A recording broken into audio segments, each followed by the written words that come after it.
President Robert G. Mugabe, President of the Republic of Zimbabwe, and I invite him to the lectern. You have the floor, Your Excellency. Thank you. Your Excellencies, we must examine why 10 years after Rio, the poor remain very much with us, poorer and far more exposed and vulnerable than ever before. Our children suffer from malnutrition, hunger, and diseases compounded now by the deadly HIV/AIDS pandemic.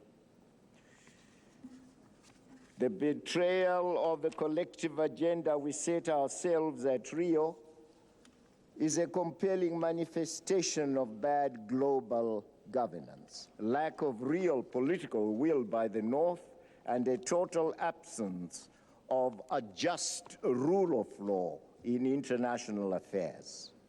But they would want. Indeed, ours is an agrarian economy, an imperative that renders the issue of access to land paramount. In our situation, Mr. President, this fundamental question has pitted the black majority, who are the right holders and therefore primary stakeholders to our land, against an obdurate and internationally well-connected racial minority, largely of British descent, and brought in and sustained by British colonialism, now being supported and manipulated by the Blair government. We have said, even as we acquire our land, we shall not deprive the white farmers of land completely.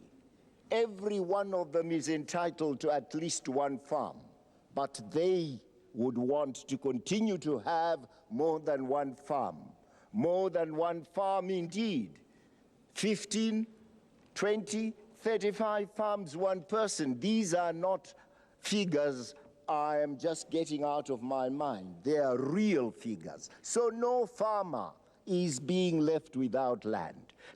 Let no one who is negative want to spoil what we are doing for ourselves in order to unite Africa. We belong to this continent. We don't mind having and bearing sanctions banning us from Europe. We are not Europeans. We have not asked for any inch of Europe, or any square inch of that territory. So, Blair, keep your England and let me keep my Zimbabwe. Mr. Chairman, having said that, may I say, people must always come first in any process of sustainable development. And let our Africans come first in the development of Africa. Not as puppets, not as beggars, but as a sovereign people. I thank you.